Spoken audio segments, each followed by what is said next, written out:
Hello, everybody. Just waiting for my colleagues to get here so we can begin.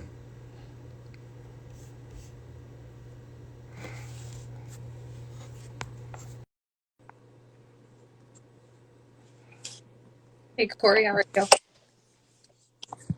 Good, happy I'm Friday. good. How are you? I am somewhat. Likewise. It's Friday.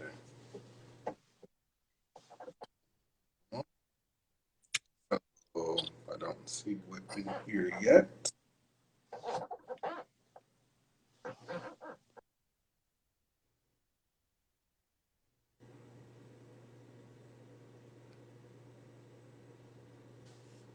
Any plans for the weekend? Nothing like set in stone, but I'm sure I'll find something to.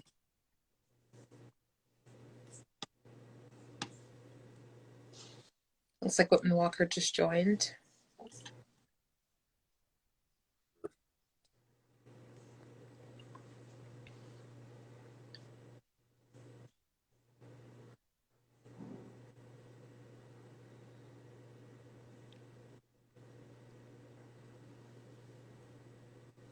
Thank you.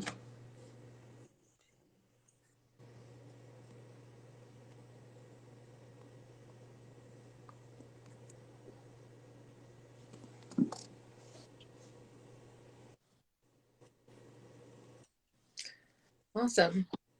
Hi everyone. My name is Jewel and I use she, hers pronouns. And during the past few months, Whitman-Walker's Community Health Department has expanded its outreach efforts to the social media platform. We cover various topics about HIV and STI sexual health practices, to access to care, to social determinants of health and public health interventions. The community health team is here to educate and support you. Hello, everybody. My name is Corey. And of course, I use he, him, his pronouns. Today, we will be covering access to care in other cultures. Um, yes. So let's get started, Joel. So we'll be referencing this research from Axiom Health Partners titled International Healthcare Systems, the U.S. versus the World. So the United States is the only industrialized country in the world that does not have universal health coverage for all citizens.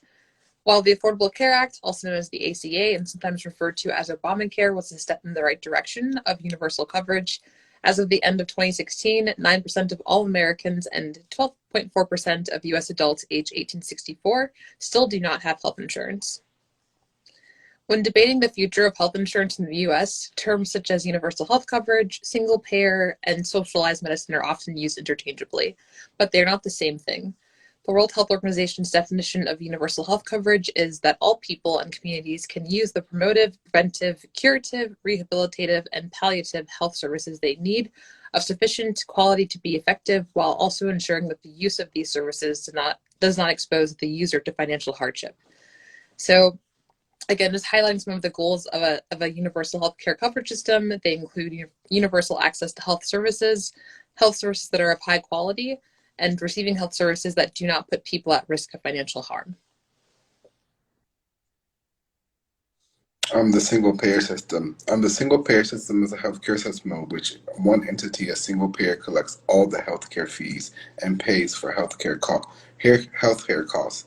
Um, Proponents of a single payer system argue that because of that there are fewer entities involved in the healthcare system, the system can avoid an enormous amount of administrative waste. Awesome. And then uh, socialized Social medicine. Thank you.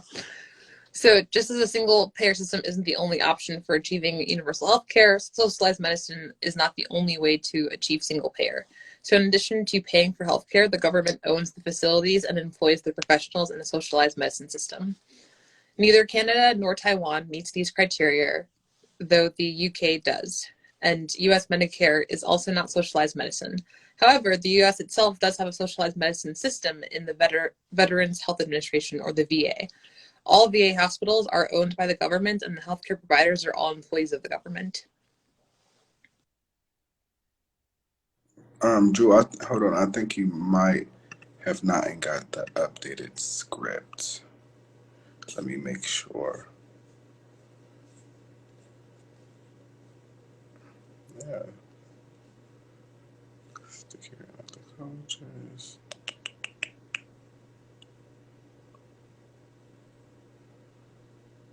Okay, yeah, that is not the updated one. One second. Or do you want to just keep going with I've got the what new we one open. have? Because you have Yes. the new one opened?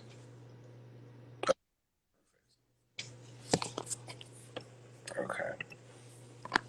Okay, now we are at universal healthcare coverage around the world.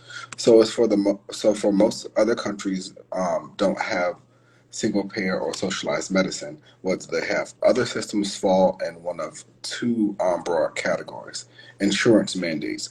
Government mandates that all citizens purchase health insurance from private or public health insurers often includes a requirement for a standard minimum coverage across all insurers, subsidies for low income individuals, and forbids underwriting or for profit insurance.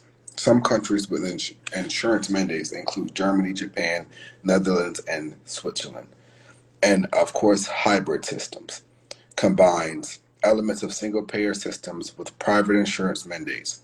Government providers Government provides a standard set of care for all citizens, with options to supplement with private insurance. Some countries with hybrid systems include Australia, France, Singapore, Sweden, and the So now a UK. little bit about single payer systems. The Canadian healthcare system is administered by the provinces with shared funding between the provincial and federal governments.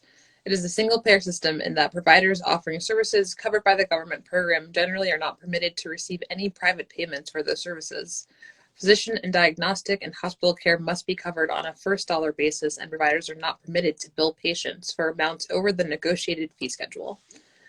Additionally, specialists are not allowed to bill private patients for providing publicly insured services. All covered care must go through the public system.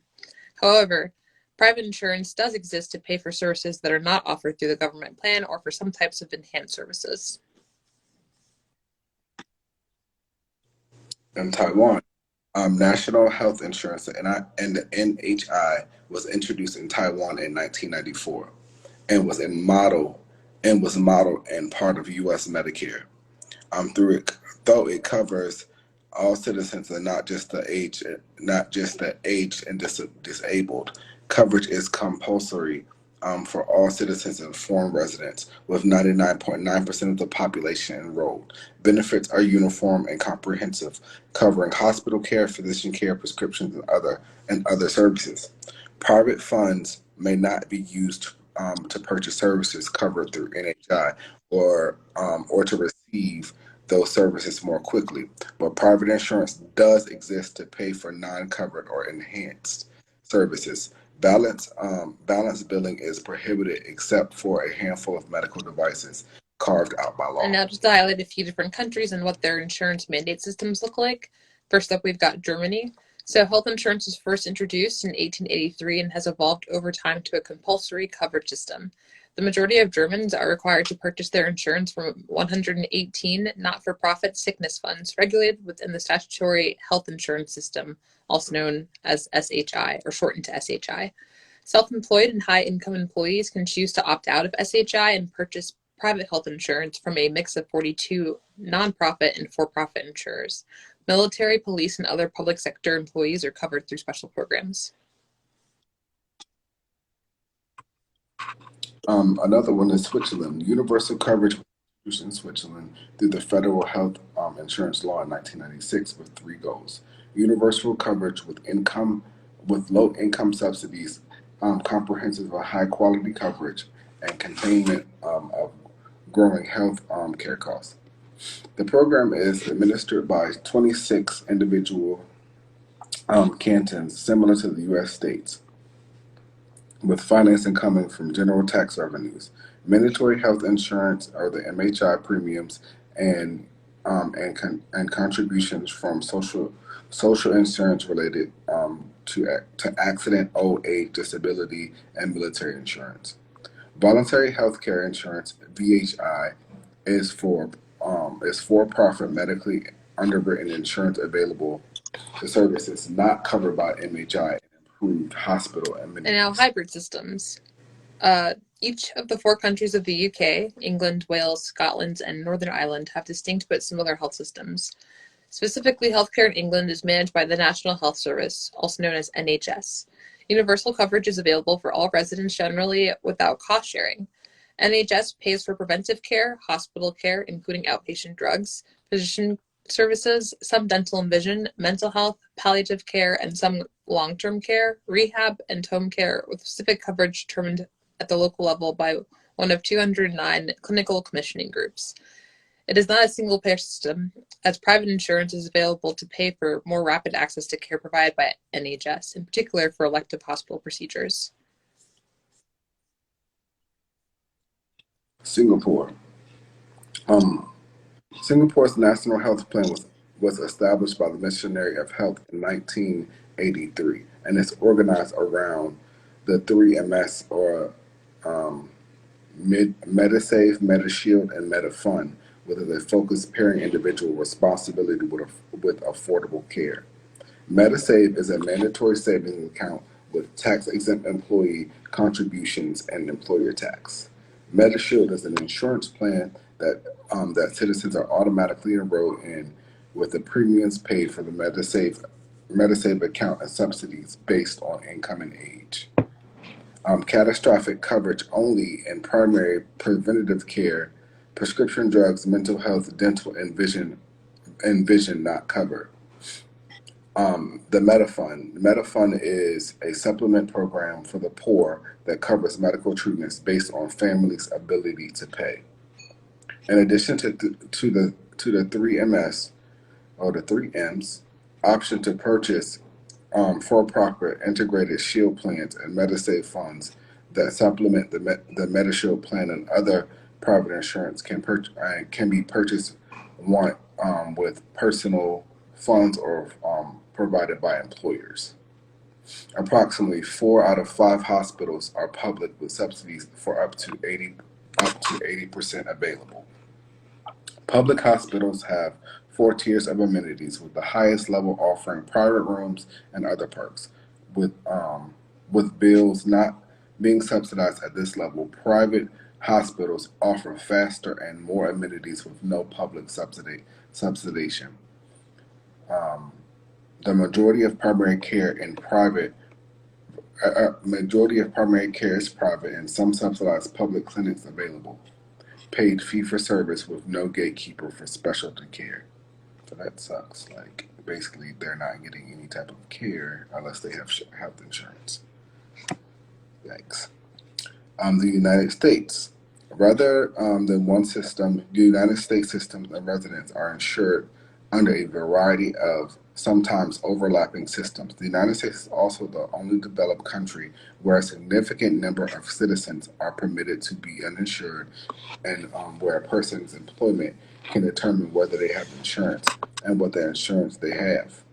As of 2015, 90.9% of Americans had health insurance, with 55.7% receiving coverage through their employer, 16.3% through direct purchase, and 16.3% through Medicare, 19.6% through Medicaid, and 4.7% through the military. The individual sources of coverage added up to more than the total coverage because of overlaps. For example, dual eligibilities who are enrolled in both Medicaid and Medicare. The majority of Americans and their dependents are insured through their employer, with their employer generally bearing a significant portion of the cost. Federal law requires insurance to continue to offer a former employer or former employees, but the entire cost is borne by the insured, who often choose not to pay the premium unless they are sick. Employer-based insurance isn't directly subsidized, but receives a hidden subsidy. It's estimated to be worth 260 billion dollars per year due to premium tax exempts. This tax exemption is not available for insured purchase in the individual market. The Medicare, Medicaid, and the ACA. Medicare which is funded by payroll taxes, premiums, and general tax revenues, provides coverage for people 65 and older, and also those who have qualifying conditions and disabilities under the age of 65. Medicare eligible people may also purchase supplemental insurance from insurance companies or heavily subsidize full replacement insurance called Medicare Advantage. Medicaid is an insurance program for the poor or lower income individuals administered by the states and funded with federal and state general revenues. Eligibility for Medicaid was significantly expanded under the Affordable Care Act, also known as the ACA and sometimes called Obamacare, back in 2010 for states that chose to participate in it. Yes, but before we go, we have to give you some reminders about COVID-19.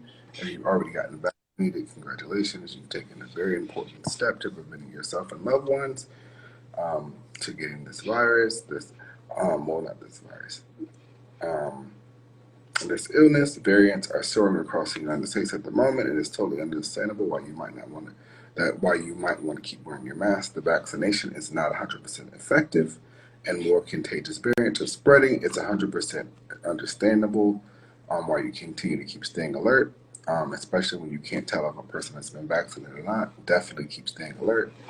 If you haven't been vaccinated and you're looking for an appointment, Whitman-Walker Health has a COVID-19 vaccine available. Everyone can get a vaccine that's 5 years and up. If you're looking to make an appointment, please reach out at 202-207-2480 to make an appointment. If you're having trouble making an appointment with us, for DC residents, you can look up COVID-19 vaccine walk-up locations and eligibility at vaccinate.dc.gov or by calling 1-855-363-0333. You can track the speed of COVID-19 vaccination lines by visiting coronavirus.dc/don't wait. For Maryland residents, you can track the vaccination distribution process and schedule a vaccination appointment at covidlink.maryland.gov or by calling 855-634-6829. If you live in Prince George's County, you can visit a vaccination portal here. That's the same thing for Montgomery County, or you can visit their vaccination portal or call 240-777-0311 to schedule an appointment. For Virginia residents, you can learn more about their Virginia vaccine process and distribution process and schedule an appointment at vaccinate.virginia.gov or by calling 877-829-4682. If you haven't been vaccinated and you're not looking for an appointment, please always remember to follow CDC's guidelines for mask wearing, quarantining, social distancing, and the like. It is very important that you get the vaccine, discuss precautionary measures with those around you, and be mindful of masks and keeping your distance, especially when you're not sure if a person has been vaccinated or not. Remember to follow us on Instagram, Facebook, and Twitter at Whitman-Walker, and continue to checking our websites for the most updated information at whitman-walker.org. And for more COVID-19 resources and general Whitman-Walker services, please call us at 202-797-4439. Follow some of our programs in Whitman-Walker family at Real Talk DC _ and at No Filter DC. Everybody, happy Friday. It's Pride Month. Bye, everybody.